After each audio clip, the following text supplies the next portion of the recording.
오늘 하나님께서 우리에게 주시는 귀한 말씀은 신약성경 누가복음 10장 36절부터 37절까지의 말씀입니다.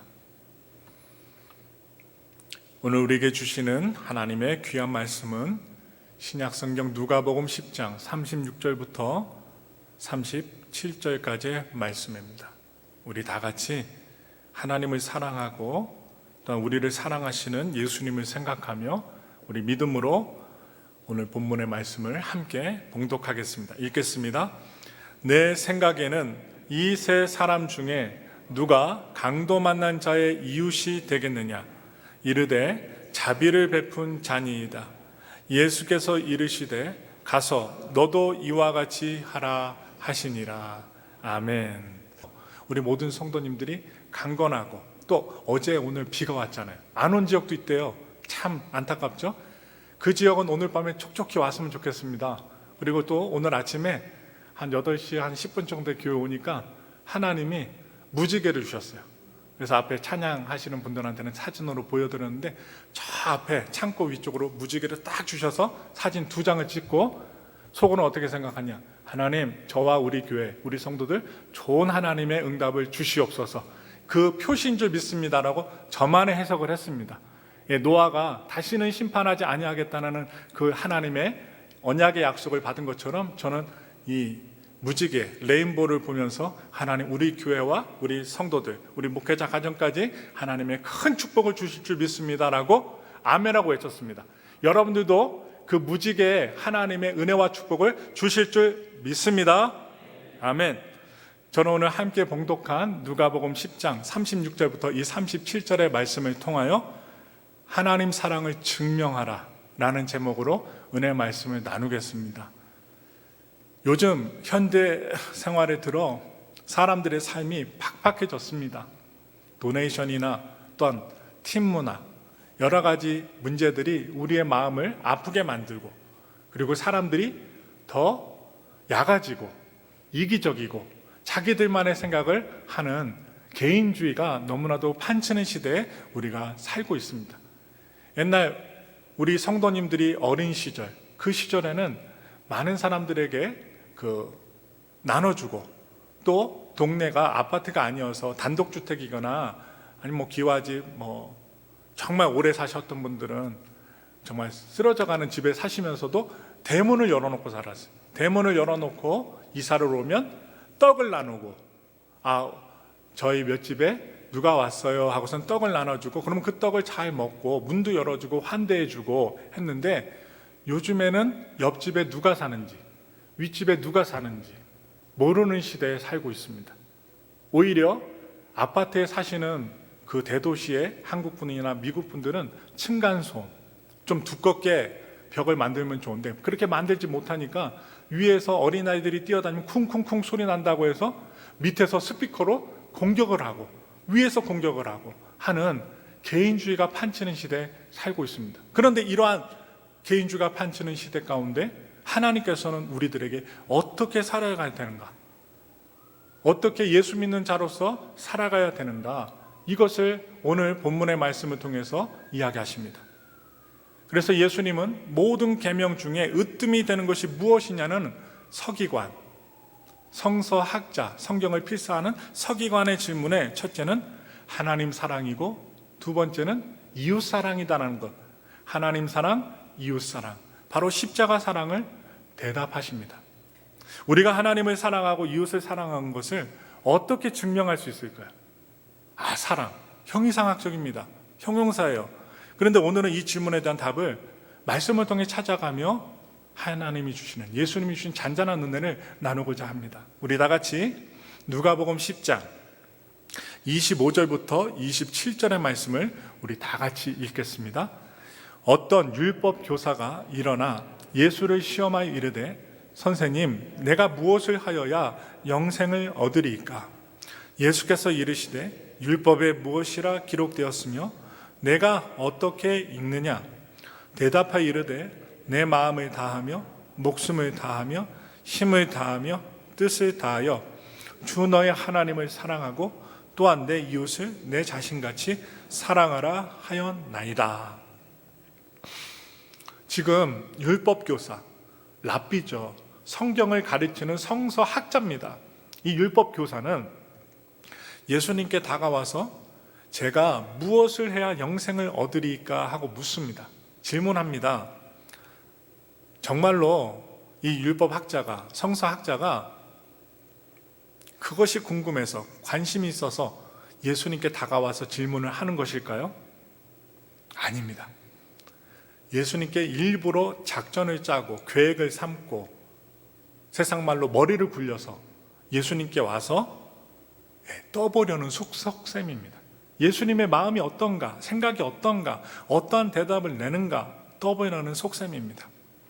이에 예수님께서는 율법에 어떻게 기록되어 있는지 되물으셨습니다. 예수님의 생각을 말한 게 아니라 다시 율법으로, 말씀으로 돌아갑니다. 그래서 율법교사는 성경에 능통한 사람이었기 때문에 아주 자신 있게 대답합니다. 내 마음을 다하며 목숨을 다하여 힘을 다하여 뜻을 다하여 주 너의 하나님을 사랑하고 또한 내 이웃을 내 몸과 같이 사랑하라 하였나이다. 암송했던 말씀을 아주 예수님이 질문이 떨어지자마자 달달달달 청산유수처럼 말하는 거예요.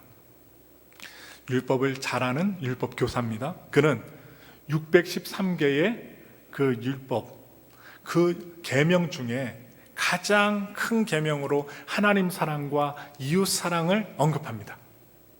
머리로는 알고 있었어요. 이성적으로는 알고 있었어요. 이 예수님은 내 대답이 옳도다. 이를 행하라. 그러면 살리라. 이렇게 대답해 주십니다. 알고 있니?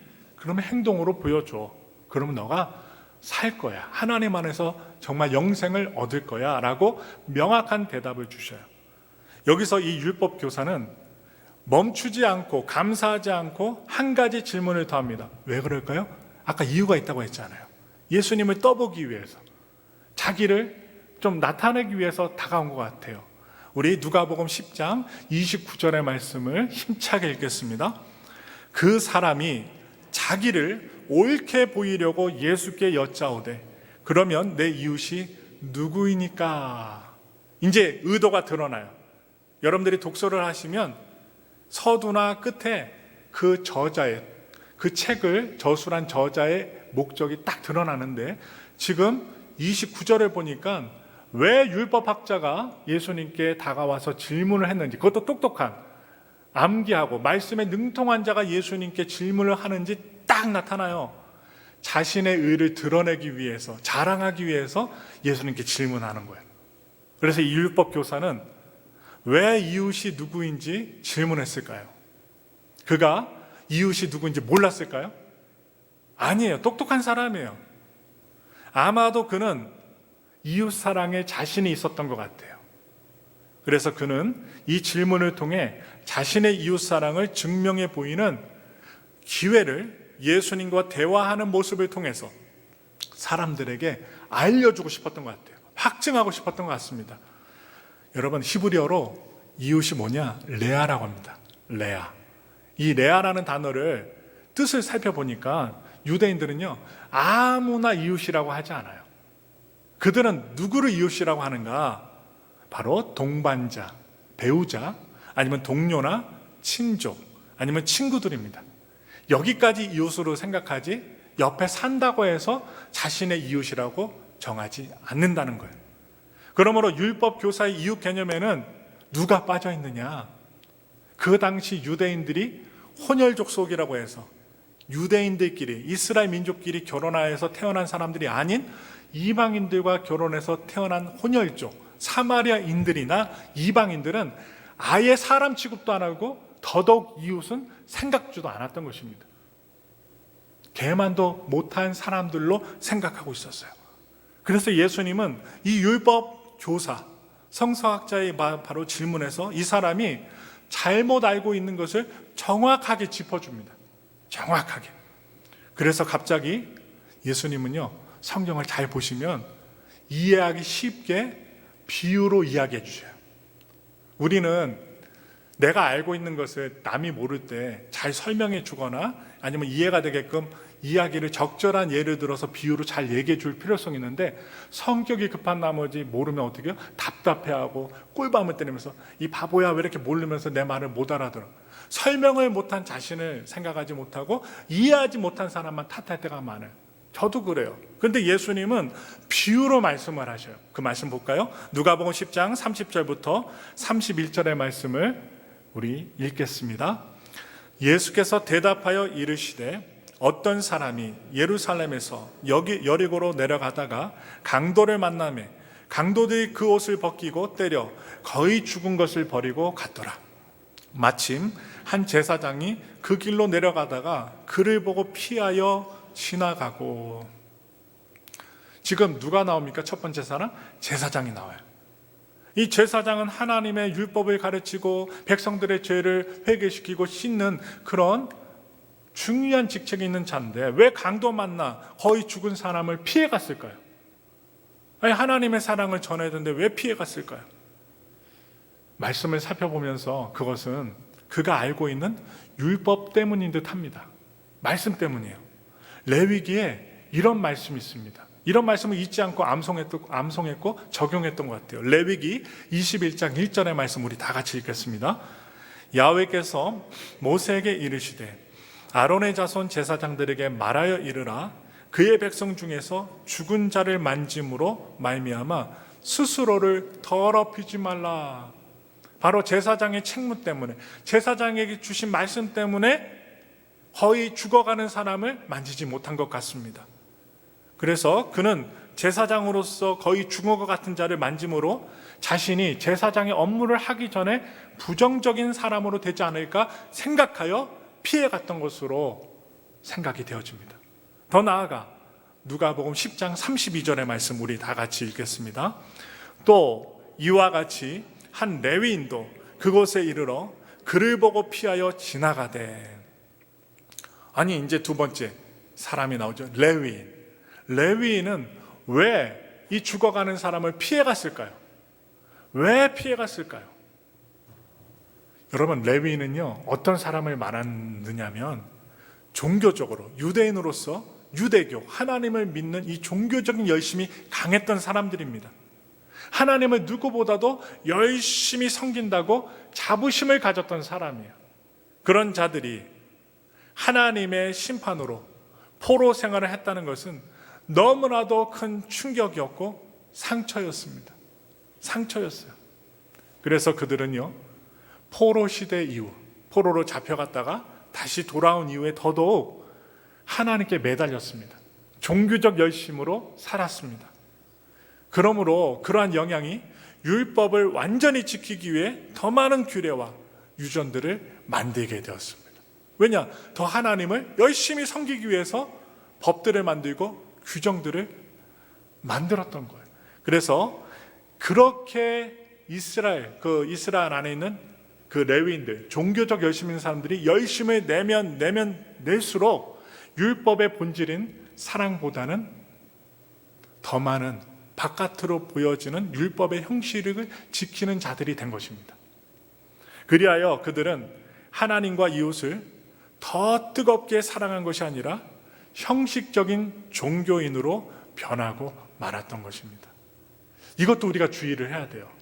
오늘날 우리가 살아갈 때 너무나도 형식주의에 우리가 치우치다 보면 예수님이 말씀하시는 그 사랑의 본질을 잃어버리고 보여주기 식으로 우리가 종교적인 삶을 살아갈 수 있다는 거예요. 특히 예수님 당시에 종교적 유대인들 안에는 무슨 사상이 있느냐? 요즘에 새벽에 욥기서를 보고 있어요. 욥기서에 욥이 하나님께 시험을 당합니다. 어려움을 당합니다. 그는 아무런 잘못이 없음에도 불구하고 전 재산을 날리고 10명의 자녀들이 죽고 아내가 자신한테 저주 같은 말을 하고 떠나가 버려요.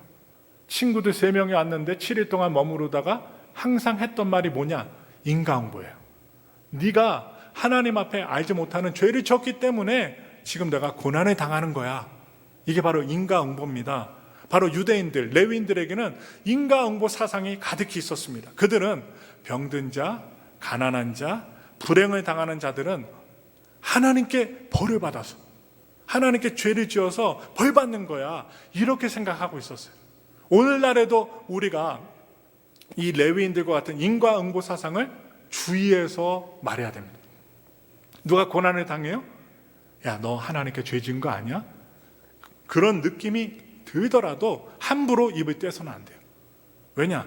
그 사람이 고난당하거나 문제가 있거나 아프거나 불행을 당하는 것이 어떤 이유인지 아무도 모르기 때문이에요. 그러므로 우리는 이 인과응보 사상을 주의해야 됩니다. 하나님이 버린 자들이니 자신들도, 유대인들도, 레위인들도 그 사람들을 버리는 것이 마땅하다 생각한 거예요. 잘못된 생각이죠.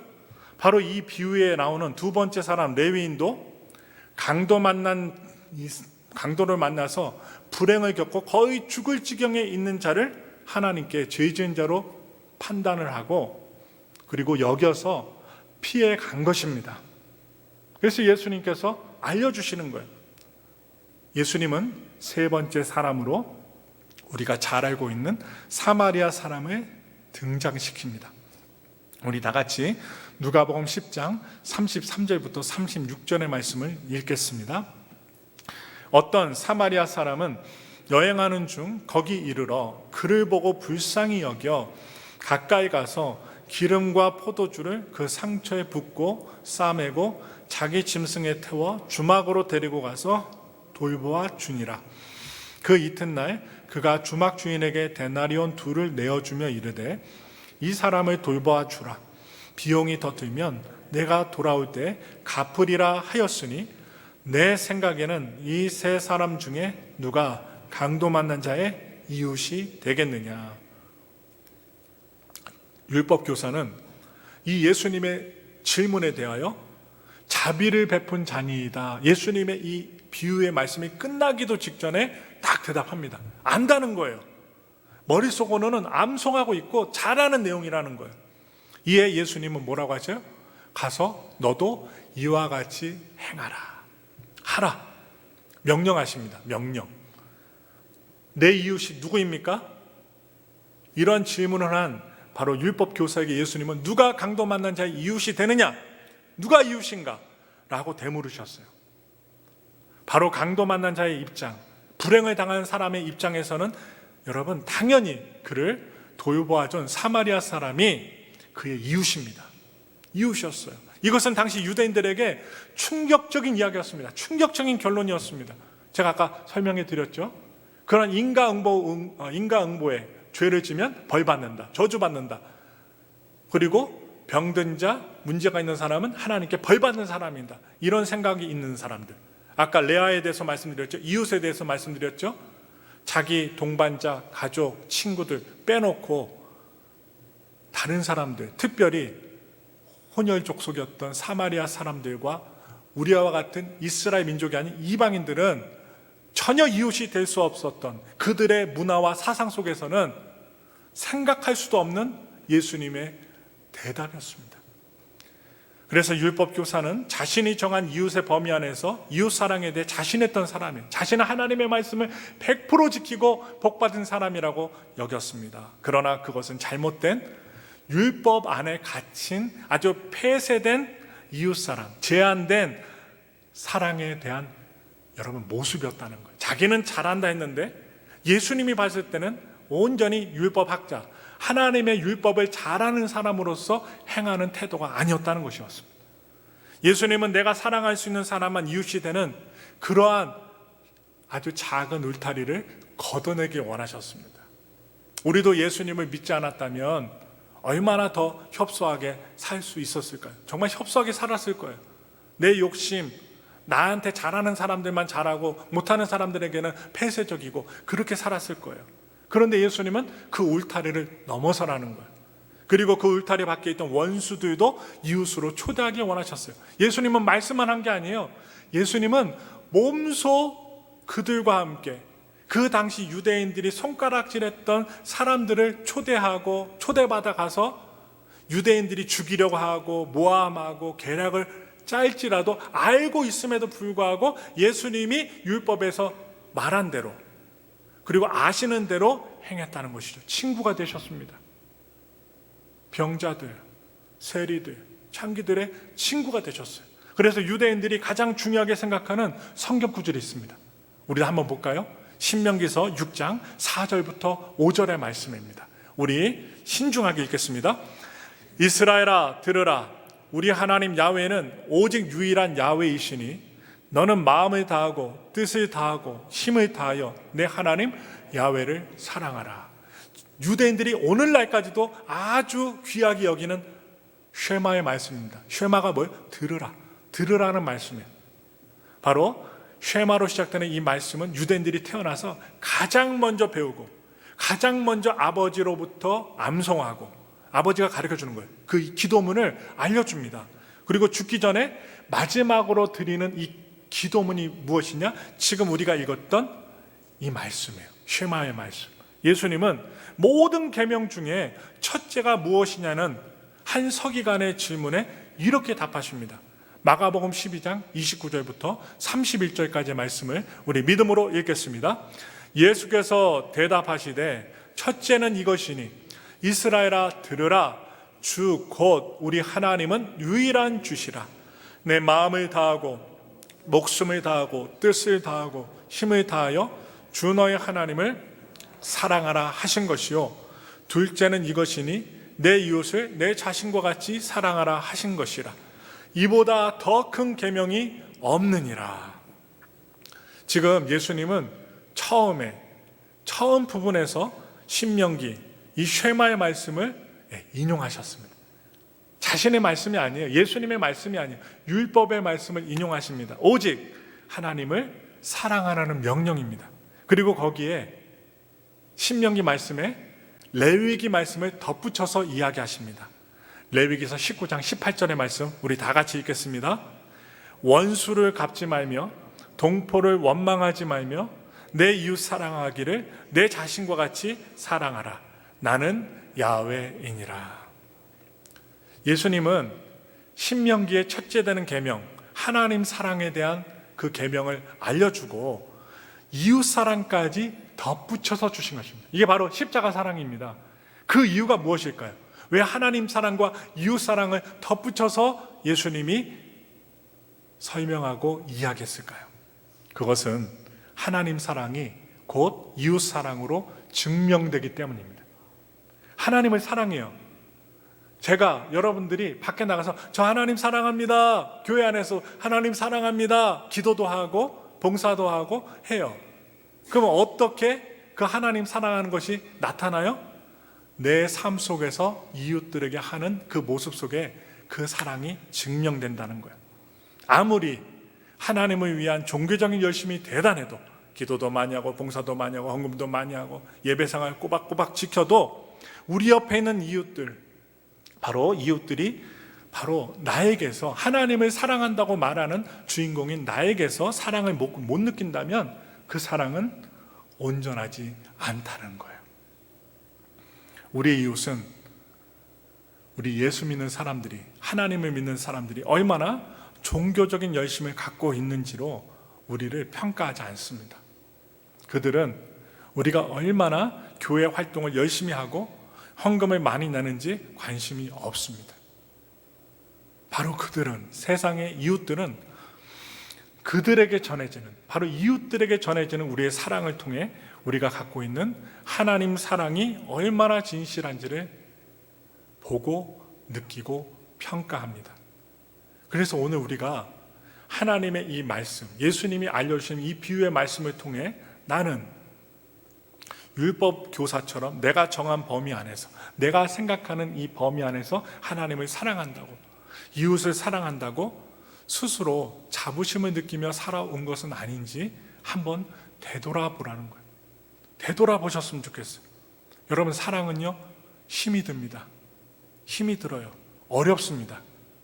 나를 미워하는 사람을 끌어안고 사랑하는 건 어렵습니다. 그리고 항상 사랑한다는 것 힘듭니다.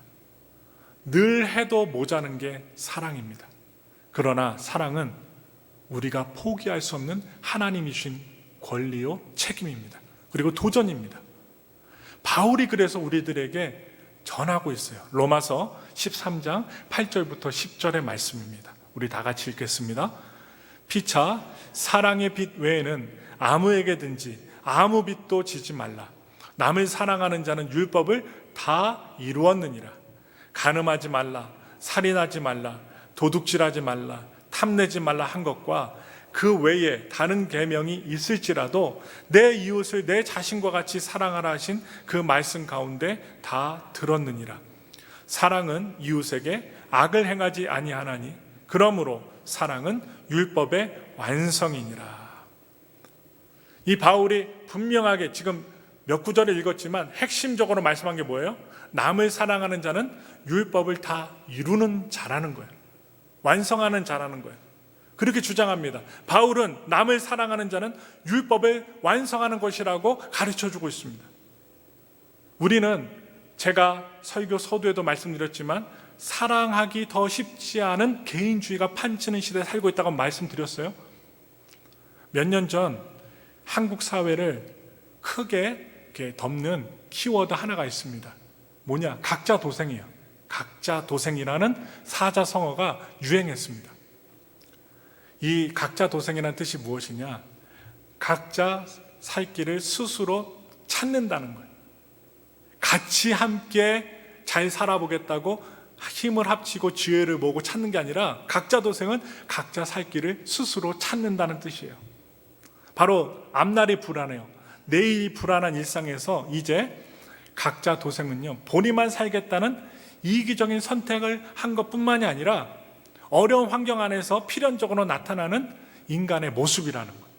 인간의 죄성의 모습. 그래서 점점 내가 사랑할 이웃의 범위가 축소되고 있다는 사실입니다. 앞으로 점점 이웃을 사랑하지 않아도 가책을 느끼지 않는 시대에 우리는 살고 있어요. 그러나 사랑은요, 영생으로 가는 길입니다. 예수님의 말씀을 지키고 그 하나님의 사랑을 입은 자가 증명할 수 있는 길, 유일한 길이에요. 그래서 사랑은 성도의 책임이자 특권입니다. 우리는 이웃을 사랑함으로써 우리가 하나님을 사랑하고 있음을 증명할 수 있어야 합니다. 그래서 오늘 설교의 제목이 하나님의 사랑을 증명하라는 거예요. 하나님 사랑에 여러분 창가인 요한일서의 말씀을 함께 우리가 낭송을 하고 오늘 말씀을 마치고자 합니다. 요한일서 4장 7절부터 12절의 말씀입니다. 우리 다 같이 사랑하지 못하였으면 사랑하는 마음을 주소서. 또한 예수님의 사랑으로 내 가족부터 내 교회 성도들부터 우리 이웃들까지 다 사랑할 수 있는 우리 귀한 하나님의 사랑의 완성을 이루는 자들이 되게 하소서. 이 마음으로 함께 읽겠습니다. 사랑하는 자들아, 우리가 서로 사랑하자. 사랑은 하나님께 속한 것이니 사랑하는 자마다 하나님으로부터 나서 하나님을 알고 사랑하지 아니하는 자는 하나님을 알지 못하나니 이는 하나님은 사랑이심이라. 하나님의 사랑이 우리에게 이렇게 나타난 바 되었으니 하나님이 자기의 독생자를 세상에 보내심은 그로 말미암아 우리를 살리려 하심이라. 사랑은 여기 있으니 우리가 하나님을 사랑한 것이 아니요 하나님이 우리를 사랑하사 우리 죄를 속하기 위하여 화목제물로 그 아들을 보내셨습니다. 사랑하는 자들아, 하나님이 이같이 우리를 사랑하셨은즉 우리도 서로 사랑하는 것이 마땅하도다.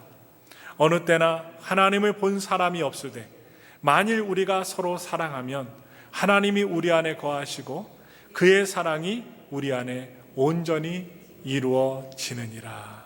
아멘.